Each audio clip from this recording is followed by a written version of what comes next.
اعوذ باللہ من الشیطان الرجیم بسم اللہ الرحمن الرحیم۔ یہ جو مال انسان کماتا ہے نا،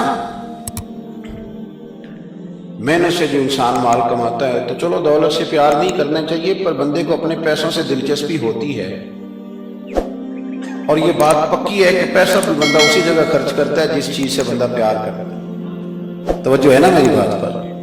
پیسہ بھی بندہ اسے آپ کہنا جبرن خرچ کرے تو پیسے بھی وہ جبرن خرچ کر سکتا، یعنی پیار آئے نا بچے پہ تو بالکل کوئی ضرورت نہیں، کپڑے بھی پورے ہیں اور اس کی ساری ضروریات پوری ہیں، تو پیار آیا تو بندہ کھلونا خرید کے لے جاتا ہے۔ پیار والی جگہ پیسہ خرچ ہوتا ہے، پیار نہ ہو تو پیسہ بھی خرچ۔ حضرت صدیق ایک پر بڑے مالدار تھے، تاجر آدمی تھے، تاجر گھاٹے کا سودا نہیں کرتے، لیکن اپنا سارا مال نبی کریم کی رضا کے لیے خرچ کیا۔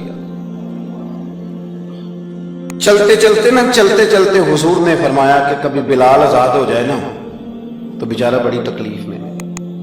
حضرت ابوبکر صدیق فرماتے ہیں 100 اوقیہ سونا میں جیب میں ڈال کے لے گیا۔ توجہ ہے میری بات پر؟ غلام کی قیمت تھی 1-2 اوقیہ، کتنا لے کے کتنے گئے؟ چلے میں کچھ نہیں کہتا، ایک دفعہ بول دیں سارے، کتنا جی؟ لو جی بھی نہیں کچھ بولے، میں نے پتا نہیں 100، یعنی سمجھ لے چیز 1 روپے کی لے گئے 1 لاکھ روپیہ جیب میں ڈالا۔ حضور نے چاہا ہے نا بلال آزاد ہو جائے، تو محبوب کی چاہت کی کوئی ریٹ ہے ہی کوئی نہیں، لے گئے۔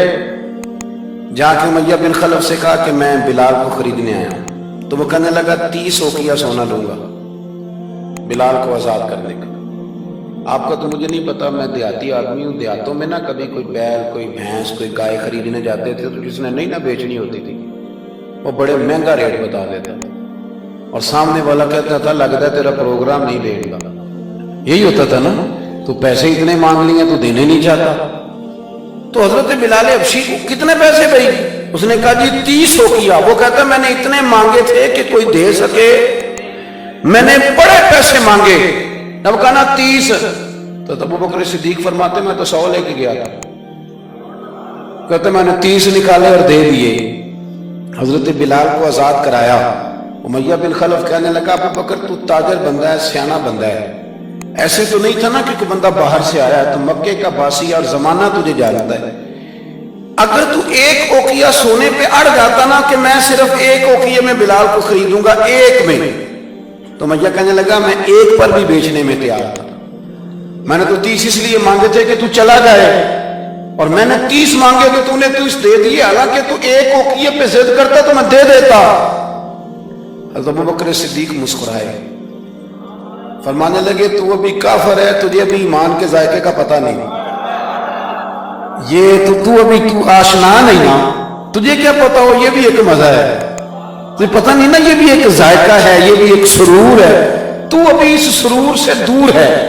وہ اقبال کہنے لگے نا بے خطر کود پڑا آتش نمرود میں عشق، عقل تھی محو تماشائے لبے بام ابھی، اور پھر کہنے لگے پختہ ہوتی ہے اگر مصلحت اندیش ہو عقل، اور عشق ہو مصلحت اندیش تو ہے خام ابھی، اور پھر کہنے لگے عقل عیار ہے۔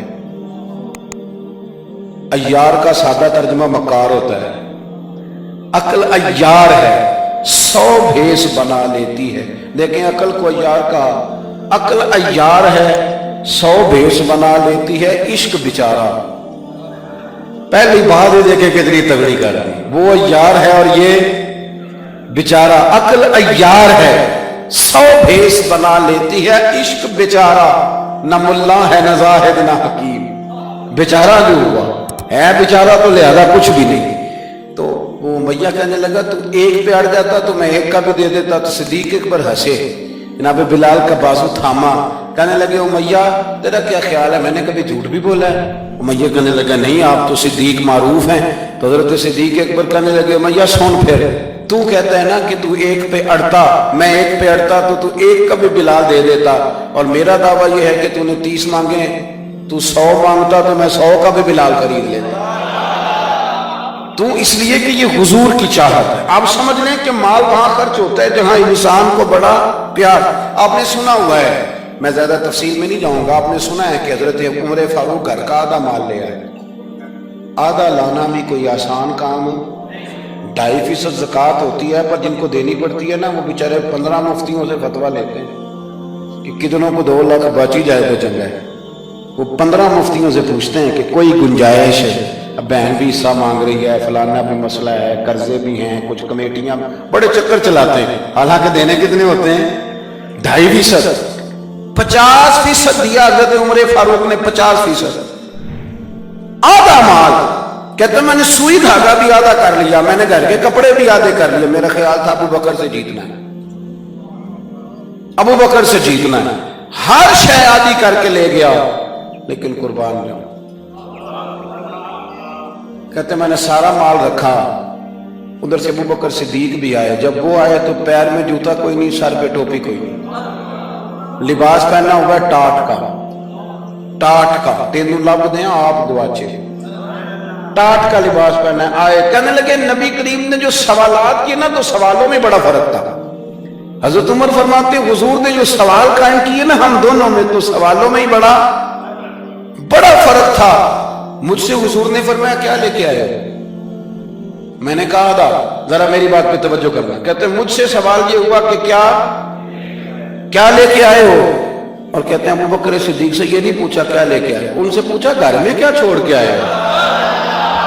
کہتے ہیں سوال پہ ہی بات ختم ہو گئی، اور میں کیا ہوں تو کتوں جیتنا ہے؟ یہاں تو سوال ہی الگ ہو گیا ہے، مجھ سے پوچھا جا رہا ہے کہ کیا لے کے آئے ہو؟ تو میں نے کہا یا رسول اللہ آدھا لے آیا ہوں۔ اور ابو بکر صدیق سے یہ نہیں پوچھا کیا لے کے آئے ہو، کہا ابو بکر بھلا گھر کیا چھوڑ کے آئے ہو؟ کہتے ہیں وہیں بات ختم ہو گئی۔ ابو بکر صدیق نے بھی بڑا ہی اعلیٰ جواب دیا، یہ نہیں کہا کہ حضور سارا کچھ لے آئے، انہوں نے بتایا کہ حضور میں کوئی لوارث تو نہیں ہوں، یا رسول اللہ میں کوئی کنگال تو نہیں ہوں، حضور میں کوئی چھوٹے موٹے لاجپال کا ماننے والا ہوں، یہ نہیں کہا حضور سارا لے۔ عمر کہتے ہیں اگر حضور کے سوال میں فرق تھا نا تو میرے اور ابو بکر کے جواب میں بھی بڑا فرق تھا۔ حضور نے پوچھا کیا لائے ہو تو میں نے کہا آدھا لایا ہوں۔ ابو بکر صدیق سے پوچھا کیا چھوڑ کے آئے ہو، تو یہ نہیں کہا حضور میں کچھ بھی نہیں چھوڑ کے آیا، بلکہ کہنے لگے یا رسول اللہ میں کوئی کنگال ہوں، میں کوئی لوارث ہوں، حضور گھر میں اللہ بھی چھوڑ آیا ہوں، اللہ کا رسول بھی چھوڑ آیا ہوں، بھرا ہوا گھر چھوڑ کے آیا ہوں، سونیا بھرا ہوا گھر ہے میرا، بھرا ہوا۔ بیاں ہو کس زبان سے مرتبہ صدیق اکبر کہ محبوب خدا محبوب ہے صدیق اکبر کا، اور لٹایا راہ حق میں گھر کئی بار، ایک بار نہیں کئی بار لٹایا راہ حق میں گھر کئی بار، اس محبت سے کہ لٹ کر حسن گھر بن گیا صدیق اکبر، لٹ کر حسن گھر بن گیا۔ اچھا ایک اور بات، کچھ لوگ نا قریب رہتے ہیں پر رضا کو نہیں سمجھتے، قریب رہتے ہیں رضا کو سمجھتے، یہ نہیں سمجھتے کہ ابا جی کی رضا کس بات میں، میرے استاد کی رضا، میرے شیخ راضی کی رضا نہیں سمجھتے، کہانیاں بناتے ہیں، ناراض نہ ہونا، سٹوریاں بناتے ہیں، اور نہیں جی نہیں ابا جی کو بھی تو پتہ ہے نا میرے بھی بچے ہیں، جی ہاں جی، لیکن ہیں تو وہ ابا جی نہ آپ کے، ہیں تو ابا جی نہ، رہیں گے بھی ابا جی، تو اگر ان کو یہ پتہ ہے کہ آپ کے بچے ہیں تو آپ کو بھی تو پتہ ہے نا جو میرے ابا جی ہیں، تو آپ بھی تو تھوڑا خیال فرمائیں۔ ہم کہانیاں بناتے ہیں پر رضا کو سمجھتے۔ حضرت صدیق اکبر نبی کریم کی نا رضا کو سمجھتے تھے، وہ سمجھ گئے تھے کہ سونا کن کاموں میں راضی ہوگا، یہ اس پہلو کو بس سمجھ لیں، جو یہ سمجھ گیا نا وہ پا گیا، وہ جیت گیا، جو یہاں آ گیا نا یہ سمجھ لگ گئی، جو مزاج کو جان گیا، جسے پتہ چل گیا، وہ بس نا بات کو سمجھ گیا۔ حضور صلی اللہ علیہ وسلم نے نا فجر کی نماز پڑھائی، فجر کی، اور حضور فجر کی نماز پڑھا کے فرمانے لگے بھئی کسی بندے نے روزہ رکھا ہوا ہے؟ حضرت عمر کہتے ہیں رات کو میرا ارادہ تھا رکھوں، پر سویرے پھر میں نے گرا دیا، نہیں رکھا۔ حضور نے دوسری دفعہ پوچھا بھئی کسی نے روزہ رکھا ہے؟ تو حضرت صدیق کے اوپر نے ہاتھ کھڑا کیا، عرض کی یا رسول اللہ میں نے رکھا ہوا۔ آپ حکم نہ دیتے تو نہ بتاتا، پر روزہ رکھنا بھی آپ نے توجہ دلائی ہے تو حکم بھی آپ کا بتاؤ تو بتا دیا۔ حضرت عمر کہتے ہیں حضور نے فجر کی نماز پڑھائی، فجر کی۔ دوسرا سوال پوچھا بھی کسی نے کسی بیمار کی تیمارداری کی ہے؟ تو حضرت عمر کہتے ہیں میں نے فٹافٹ عرض کی یا رسول اللہ ابھی تو نماز فجر پڑھی ہے، تو اب گھر جائیں گے تو تیمارداری کریں گے. تو حضور نے فرمایا عمر تو ذرا ٹھہر جانا، جلدی نہ کر، ٹھہر نہ ذرا، رک تو صحیح. تو حضرت عمر فاروق رضی اللہ تعالیٰ عنہ فرماتے ہیں میں چپ کر گیا. حضور نے فرمایا بتاؤ بھی کسی نے تیمارداری کی ہے؟ تو صدیق اکبر نے ہاتھ کھڑا کیا. عرض کی یا رسول اللہ عبد الرحمن بن عوف رضی اللہ تعالیٰ عنہ 2-3 دن سے نماز پڑھنے نہیں آ رہے تھے. رات میں نے پتہ کرایا تو پتہ چلا بیمار ہے، اور حضور مجھے یہ بھی پتہ ہے وہ میرا یار ہے، مجھے پتہ ہے رات کو جلدی سوچا پر تہجد میں ضرور اٹھتا ہے. تو حضور میں بھی ذرا فجر کے وقت جلدی اٹھا ہوں تو فجر میں آنے سے پہلے عبد الرحمن ابن عوف کی تیمارداری کر کے آیا. حضرت عمر کہتے ہیں میں ہلکا ڈھیلا پڑ گیا. حضور نے تیسرا سوال پوچھا، فرمایا کسی نے کسی مسکین کو کھانا کھلایا؟ کھانا کھلایا کسی مسکین کو؟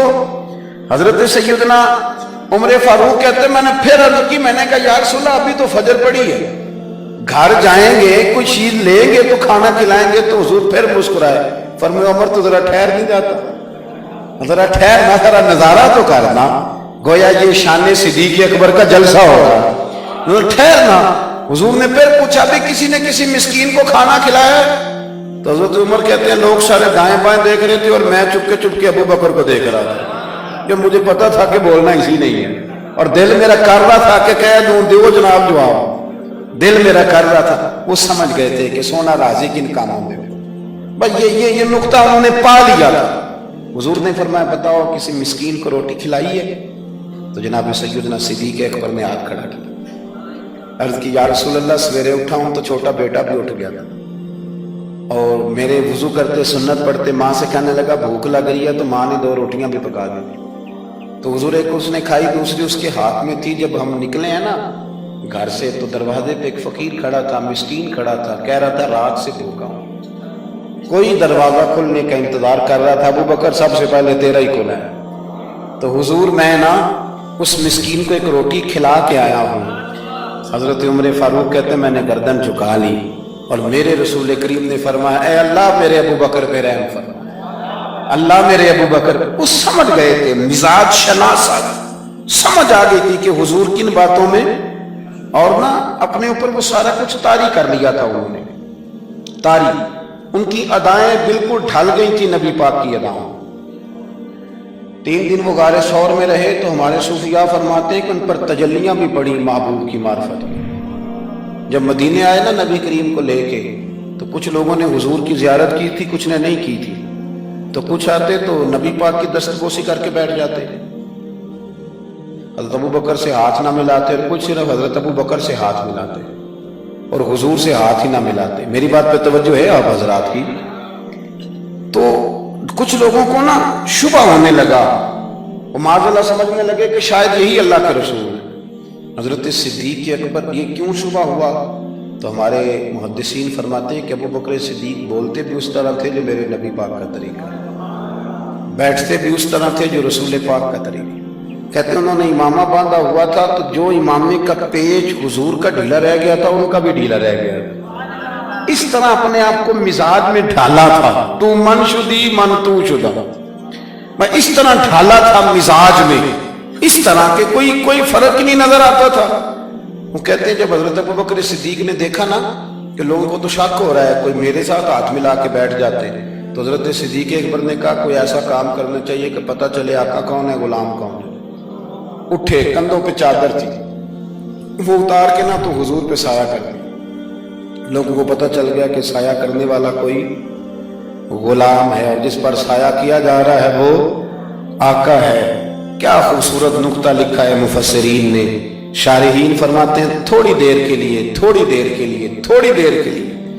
حضرت ابو بکر صدیق نے حضور کے سر انور پر اپنی چادر کا سایہ کیا تھا. اللہ کے رسول نے احسان کا بدلہ یہ دیا، نیکی کا بدلہ یہ دیا کہ قیامت تک ان کی قبر پر اپنے گنبد کا سایہ فرما دیا، قیامت تک گنبد کا سایہ کر دیا ان کے مزار نور انوار. حضرت صدیق اکبر نے اپنے، اور ایک اور بات بھی، جو لوگ بہت زیادہ قریب رہنے لگتے ہیں نا وہ ادب آہستہ آہستہ چھوڑنے لگ جاتے ہیں. زیادہ نیڑے رہتے ہیں نا تو پھر آہستہ آہستہ ادب کا معاملہ، توجہ ہے میری بات پر، حضرت صدیق اکبر نا بڑا ہی قریب رہتے تھے، اور ان کا قریب رہنا نا نبی پاک پسند بھی کرتے تھے۔ چلیں ایک بات اور یاد آ رہی ہے، پہلے وہ نہ کر لوں، اساں توڑ نہیں پائی، لے سجنا اساں توڑ نہیں بھائی۔ اب درویش کہنے لگے پانی پرن سہیلیاں رنگا رنگ کڑے، اسی تے پریا اس دا جانیے جس دا توڑ چڑھے۔ آواز آئی دیر نہ کرو، حبیب کو حبیب کے ساتھ ملا دو، لاؤ قریب کرو۔ جتنا قریب رہے قربت بڑی، پیار بڑا، بات سمیٹنے لگا ہوں، ادب بھی بڑا۔ اور پتہ کس طرح ادب کرتے تھے؟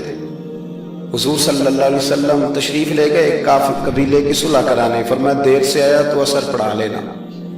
صحابہ کو پتہ تھا کہ جب حضور نہیں ہوں گے تو جماعت کون کرائے گا۔ حضرت بلال نے اقامت پڑھی، صدیق اکبر نماز پڑھانے لگے۔ حضور تشریف لے آئے، لوگوں نے ہاتھ پہ ہاتھ مار کے حضرت صدیق اکبر بتایا کہ آ گئے ہیں حضور۔ اللہ کے محبوب کے لیے رستہ بن گیا، نماز کے بیچ میں رستہ بن گیا۔ صفیں توڑ رہے ہیں صحابہ، حضور کو رستہ دے رہے ہیں۔ صفیں ٹوٹتی رہی پر نماز کسی کی بھی نہیں ٹوٹی، صفیں ٹوٹتی رہی نماز نہیں ٹوٹی۔ حضور پہلی صف میں پہنچ گئے تو جناب صدیق اکبر نے ایک قدم پیچھے ہٹایا۔ ہم نے سنا ساری زندگی یہی ہے کہ حکم آ جائے تو وہ ادب پر فوقیت رکھتا ہے۔ ایک قدم حضرت صدیق اکبر نے پیچھے ہٹایا تو حضور نے فرمایا ابو بکر نماز پڑھاؤ۔ انہوں نے ایک اور پیچھے ہٹایا، ابو بکر نماز پڑھاؤ۔ تیسری دفعہ نا حضور نے پھر حکم دیا تو وہ پچھلی صف میں آ گئے۔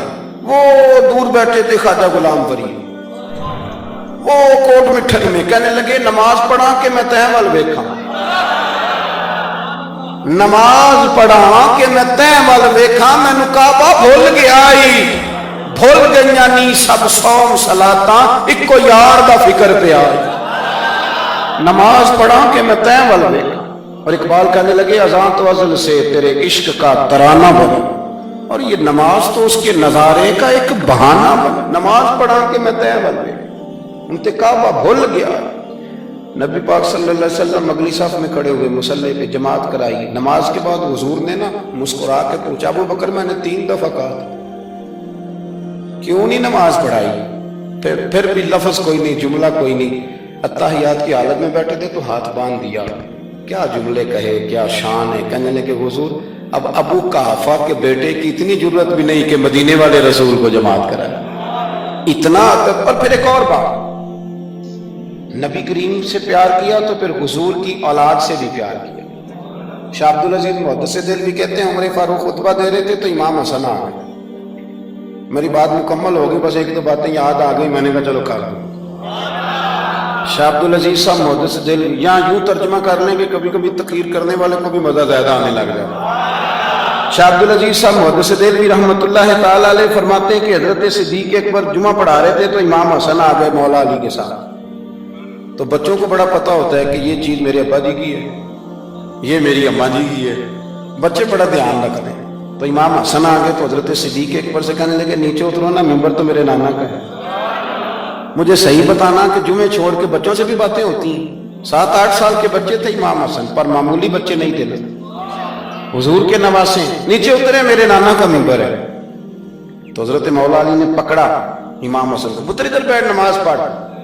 تو حضرت صدیق اکبر کہنے لگے علی آپ ہٹ جائیں نا، میرا اور حسن کا مسئلہ ہے، کرنے دینا بات۔ تو امام حسن پھر کہنے لگے اترو نا نیچے، ممبر میرے نانا کا ہے۔ تو ابو بکر صدیق اتر کے کھڑے ہو، ہاں ہاں اتر کے کھڑے ہو، زمین پہ کھڑے ہو۔ کہنے لگے میرے نانا کا ممبر ہے۔ تو ابو بکر رو پڑے، کہنے لگے حسن اگر ممبر تیرے نانے کا ہے تو ابو بکر بھی تو تیرے نانے کا ہی ہے، یہ کس کا ہے؟ اس نے بھی تو نوکری کی ہے۔ تو امام حسن کہنے لگے اچھا چلو ٹھیک ہے، بیٹھے پھر پڑھائیں جمعہ۔ پھر بیٹھ گئے۔ ہر شے سے پیار، اور پھر حضور کی امت سے بھی پیار۔ حضرت عمر کہتے ہیں جب ابو بکر صدیق وصال کر گئے تو 3را دن تھا ان کے انتقال۔ عصر کی نماز پڑھا کے تو میں مسجد نبوی شریف میں بیٹھا تھا تو 2-3 چھوٹی چھوٹی بچیاں آ گئی، کہنے لگی آپ خلیفہ بنے؟ میں نے کہا پتر میں بناؤں۔ کہنے لگی چلیں پھر یہ ٹائم ابو بکر ہمیں دیتے تھے۔ میں نے کہا کہ تمہیں دیتے تھے، کیا مانا؟ تو وہ کہنے لگی ہم 5-6 بہنیں، ہمارا بھائی کوئی نہیں، والد ہمارا انتقال کر گیا، ہمارے گھر میں چند بکریاں ہیں. ابو بکر صدیق روز عصر کے بعد آتے تھے، امیر المومنین، اور ہماری بکریوں کا دودھ دھوتے تھے.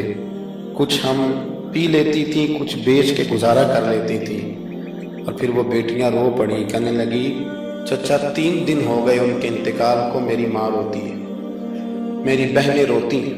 وہ دروازہ دیکھتی ہیں کون آئے گا بکریوں کا دودھ دھونے. آج کسی نے بتایا آپ خلیفہ بنے، چچا چلو گے؟ تو حضرت عمر رو پڑے، کہنے لگے پتر چلوں گا.